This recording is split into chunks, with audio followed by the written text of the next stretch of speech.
Here she is, Jaimee Rogers. She's our favourite. It's our favourite time of the week. She puts us under the microscope with the burning questions. Oh, Terry, can I pull you up there? Yeah. Jaimee, I need to let you know. He says that to all the Oh, girls. I do not. He says that to all the girls. That's all right. He I says still it to feel Madison. it's fine.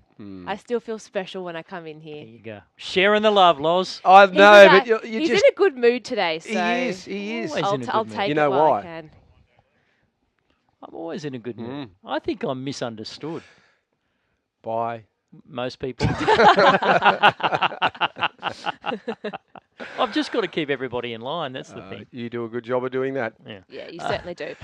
Well, guys, let's get into it. Well, I mean, first off the top, I mean, this isn't one of the questions that I had, but great to see that Clint Gutherson has signed on. It's interesting that after they conceded 64 points on the weekend, they've signed on their coach and captain. Yeah, well, they just needed to get the deal done. It was starting to become a distraction. It was starting to affect their performance, and now that that's over with, the coach has re-signed, the captain's re-signed, they can just focus in on trying to get the 2 points against the Cowboys. And you know what? Clint Gutherson, he strikes me as a type of bloke that he's a really good person, and I reckon that he would have not liked all the talk going on in the paper either. And I reckon he's probably just got with his manager and said, let's just get this done. I'm sick of it. I'm over it. Let's get it done and let's move on. All right, well, one side who I think would probably like to move on at this stage is the Penrith Panthers. Now, boys, I thought in the post-press conference after the game last weekend, Ivan Cleary looked so rattled in that, and he said he had no answers of what's been happening. And obviously since then, he's put the axe through Josh Mansour and Regan Campbell-Gillard. Do you think that this is going to work, or what else can they do to just turn their season around? They're at a make-or-break situation. He could have sacked 17 of them, but you can't because you've got to find another 17. But it's the coach's job to come up with the answers, but you are absolutely right. Not for the first time last week did he sit there with no answers to the questions about what's gone wrong. I don't think, and we had a really good chat with James Maloney yesterday, I don't think anyone at the foot of the Blue Mountains understands what's gone wrong. But I'll tell you one thing, and Laurie may well disagree. Tackle hard, run hard. Start there, boys, right? Because they haven't been doing enough of it. Tackle hard, run hard. Yeah, no, I know it's a lot more complicated laws than that, but absolutely leave nothing out there. It's not. And I think with Ivan, he may have looked rattled because I've been in that situation before where you've prepared really well and you just never see that type of scoreline coming. He'd have the answers, but he's quite a measured person, and I don't think he would have liked to have likes to shoot from the hip. He wants to be very thorough, and I reckon when they did their review, he would have been very thorough in their team meeting. Now, he's probably done that before as well, but at some point in time, the onus has to be on the playing group. The thing that worries me is they've had this build-up of 5 to 7 years under Phil Gould, all right?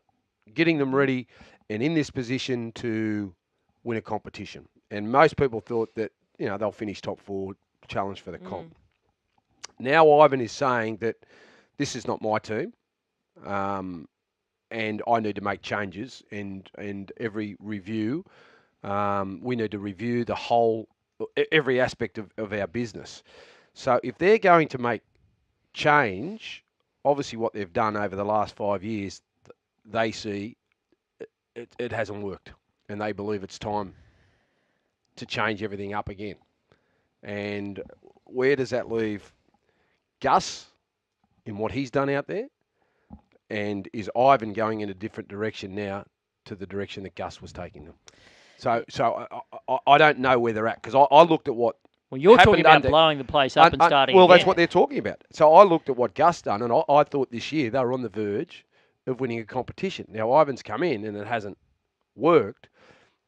Ivan probably feels as though he needs to start again. Well, I can't blame. So where is it? Is it Gus's hasn't got the right playing group together, or is it Ivan not being able to manage the playing group that's been put together?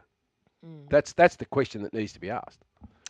All right, guys. Well, as we are now on Origin Watch, and there's been plenty of talk about, do you reward past success over current form? And I mean, what do you think? I'll give a quick one. If it's a 50-50 call, I go with the incumbent. But these blokes at the moment have been given Freddie every reason not to pick them. Yeah. So that's the problem. Yeah, I think if they show Freddie something over the next 2 weeks, in particular, I think Nathan Cleary, I think he'll be okay, but Adam Reynolds is putting pressure on him, as is Cody Walker. Broncos, have they found their groove? Any chance of an upset? I mean, after what we saw in round 4 against the Roosters, probably not, but have they found their groove? Oh, they can. I don't think the Roosters have been playing anywhere near their best. Wow. They've had moments over the last couple of weeks where they could have lost a number of games. They could have lost the Anzac Day game. They could have lost last weekend's game. So, yeah, Brisbane can, but they'd have to produce their best football. Okay, guys, let's swap codes. Now, Liverpool, are they the best Premier League side to have not won the title? I think that's just facts and figures, isn't it? I think they are. They only lost one game for the entire season, Liverpool, and they came up 1 point short. Don't underestimate the job. I don't think they choked at all, Liverpool.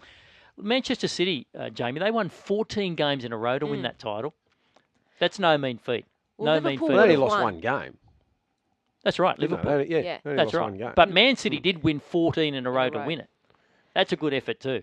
And Liverpool would have won the title in 25 out of 27 seasons. Which They're is just, cursed. Yeah. All right, guys. And in the Warriors, just quickly, we saw yesterday they got the win over Portland. And I just started to think, are they now in calculation for the greatest team in history? Basketball team? Oh, yeah, basketball team. I still can't go past Chicago Bulls when Jordan was there. Yeah, that was a good time. And the good Lakers era. as well. Well, they haven't won the three-peat yet. They haven't won the three-peat yet. Yeah. But they're a chance of doing it, aren't they, this year? Well, and what's been really interesting is to see how they've been playing without Kevin Durant in these past 2 games. It's as if they've gone back to how they were in 2015 when they had that incredible season, when they won 73 games, won the title, and it's looking like that sort of form. Because Kevin doesn't look like he's going to be playing game 2. Yeah, well, they looked pretty good yesterday. Steph Curry lit them up against his brother as well, with the family watching in the grandstands. But, yeah, you're right. I think after this year, though, I think there might be a bit of when I say a shake-up, I think there might be some players leaving the Golden State Warriors to go on to other particular clubs. But, they're looking pretty good. A lot of their players have accepted less money to stay to try and win, these competitions. So you might be right there. It's now 8:30.